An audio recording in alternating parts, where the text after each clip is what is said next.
Premier Luxury Hotel Busan. Inside Yanoa Hall, Hajin, Evangel and Whitey were seen relaxing there. Time quickly passed, and before we knew it, it was Friday. Evangel and Whitey were seen looking through the photos they had taken all day. As soon as class ended, they went straight to Busan and enjoyed the festival there. They made a lot of good memories there and captured them in photos. In one of the photos, Evangel was seen enjoying her food with a cute expression. Hajin laughed every time she saw the photo. He felt that this was the best photo he took. The suite room where they were currently staying was usually quite difficult to book even if they had the money to pay for it, but who would have thought, he turned out to be quite lucky because someone suddenly cancelled his reservation at the last minute. The high luck stat really came in handy at times like this. By being in a room on the top floor like this, he could enjoy the beautiful view of the city at night with a better view. But, when Hajin was enjoying the city view, he then saw someone walking in the crowd on the street. At first glance there was nothing strange about the person, but for some reason, the person gave him a strange impression. But, when Hajin was watching the person using the eagle eye, he was then surprised when he saw the person suddenly turn his head towards him. It was certainly a strange thing, because the room where he was currently located was on the top floor and had a great distance from the street where the man was standing, and when Hajin was stunned by the man's sudden gaze, he was then surprised again when he saw the man smiling at him. If earlier it might just be a coincidence, this time Hajin realized that the man was indeed looking at him. He was surprised that the man was able to see him from such a distance. He was completely confused and did not know what to do, until finally, he could only smile wryly. He was confused by what this uncomfortable feeling was. Although he wanted to refuse to believe, but his writer's instinct was screaming at him, an otherworldly being like Kim Suho, a villain who was molded by a sense of loss from losing their home, but shaped by countless betrayals, into the complete opposite of Kim Suho, a growth-type final boss. But, seeing the person's friendly smile and seeing him who waved his hand to him, he then became confused and doubtful. That smile is way too easygoing. That's not how he was originally portrayed. His image totally different, unless the co-author went and messed with things again. But, when Hajin was thinking about it, the girl who was beside the man then turned her gaze toward him. The girl looked very angry and annoyed when looking at him. Hajin could only feel confused and surprised by it. He was confused why she issued such a big killing intent, when he didn't do anything. But, he was then stunned when he heard the man calling the girl's name, Sayek. That one word really shocked him, and made him realize a very shocking fact. He could only curse at the co-author. He felt that this was really too much. She was a person who had a personality, ideology, and beliefs that were the opposite of Kim Suho. But just because all aspects of her were the opposite of Kim Suho, wasn't it too much if she also changed her gender? She felt that the co-author was really out of his mind for doing this. For the record, the girl's name was Jean Sayek. Hajin was still a bit shocked by the gender change she experienced. As he continued to observe the two of them, he then heard the man beside Sayek ask her opinion regarding the person who had met them earlier. The person they were referring to was of course Hajin. With an annoyed face, Jean Sayek then looked back up at Hajin. She replied that she didn't feel anything special from him. Jean Sayek had a growth potential comparable to Kim Suho or even greater. She was destined to become the biggest threat in the final arc, if only now. He had a bullet formulated with mestiltine leaves in it. Without hesitation he would spend all his SP just to get her off the stage. He really did not expect that they would appear now, especially when he was alone. But, when Hajin continued to observe them, Jean Sayek looked very upset. After knowing that the girl was Jean Sayek, a question then appeared in Hajin's mind. Then, who is this man? Hearing that Sahayan underestimated Hajin, the man then told her to practice her observation skills. While looking up, towards the building where Hajin was, he then explained it to her. From such a high altitude, he could see them clearly and had the guts to stare at her. That alone made it clear that he was not an ordinary person. After explaining that to her, he then asked her to stop glaring. Did they want to start a fight here? Jean Sayek then felt annoyed when she heard that, because she felt that Hajin was the one who glared at her first. Hearing that reason, the man mischievously said that he might have fallen under her charm. He then told her to try to wink at him. Hearing that, with a cruel grin, Sayek asked, "What about the death wink? Might as well attack him with magic." Hajin was speechless when he heard their conversation. He felt that that idiot was really crazy. Feeling that Sayek really wanted to start a fight, the man immediately told her to stop talking and invited her to leave there.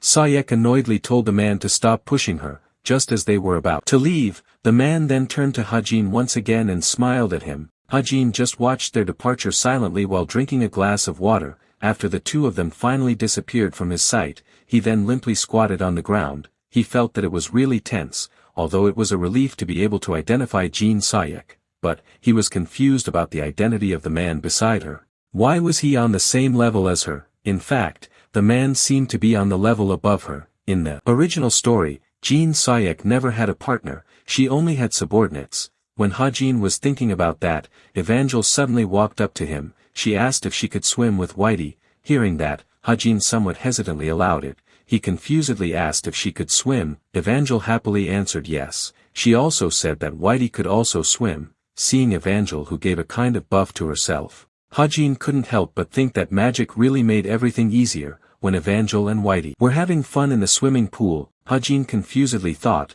with the storyline that has deviated so far, does the original story still mean any more? But Hajin realized that thinking alone would not solve his doubts. In the future he would face Jin Sayek anyway, so he decided to think about it slowly. The next day, after preparing various needs, Hajin then went to a place and waited there. Shortly after that, the president of the traveling club, Oh Han-hyun, and several members of the travel club then came after him. Oh Han-hyun was quite surprised to see him come so early. He then approached him and greeted him. "You came early, Hajin." Hajin awkwardly scratched the back of his head when he heard that. After having a vacation, they went straight back to Seoul on Saturday morning, but they did not go to the cube, but went to the apartment they arranged in Seocho. When putting Evangel there, Hajin told her to consider this place as their second home. Evangel looked amazed when she heard that. He was a little uneasy about leaving Evangel in a strange place alone, but with Whitey there, he felt that it should be fine. Right before he left, Evangel cheerfully waved her hand and said goodbye to him. From the way she smiled, Hajin felt that yesterday's vacation was really meaningful. Shortly after Oh Han-hyun arrived, Kim Suho and others then arrived too. Suho was also quite surprised and confused when he saw Hajin come so early. Hajin felt a little awkward and embarrassed to face such questions. He then just said that he was looking forward to it, but, when Oh Han-hyun read the list of members who joined, he then saw that there was one member who was not present. Hearing that, Nayeon then came to him and told him that Yona was not feeling well today. She said she would catch up later. Hajin was then surprised when he heard the news. He then confusedly asked Suho about it. Suho confirmed it. She even got hospitalized. Hearing that, Yonghan felt that she might have gastritis from stress or something.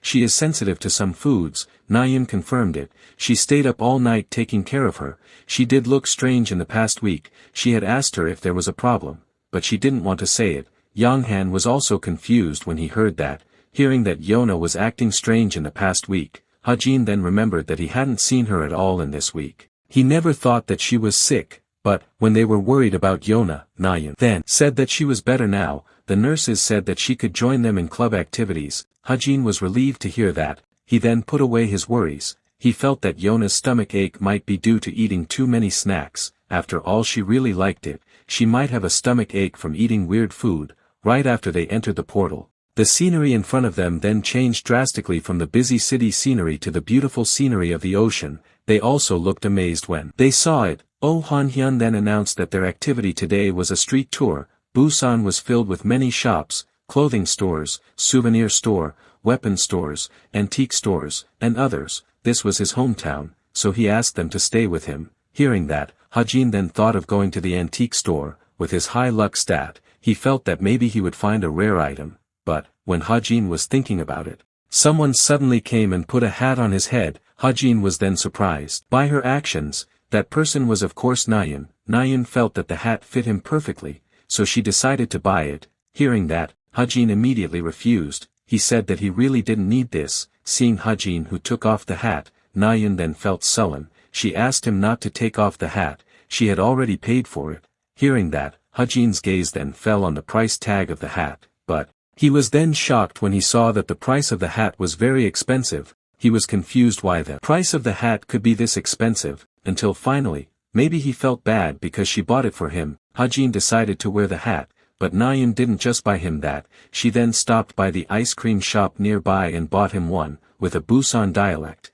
Nayeon then invited him to eat this, but, when Hajin mocked her speaking style and told her not to use that dialect, Nayeon suddenly forcibly put the ice cream in his mouth. Hajin could only be silent with her behavior, seeing Nayun who only held the ice cream. Hajin then asked why she didn't eat it. Nayun said that eating street food always made her stomach hurt, so she would give it all to him. Nayun smiled cheerfully when she said that. Seeing her smile, Hajin wondered if her good mood was because Chai Jinyun's condition was getting better, but another guess then came to mind. When Hajin was thinking about it, Nayun then pulled his hand and took him around. This made him wonder, was it okay if he was so close to her like this? The friendlier they become, it would only make Nayun feel more betrayed and hurt.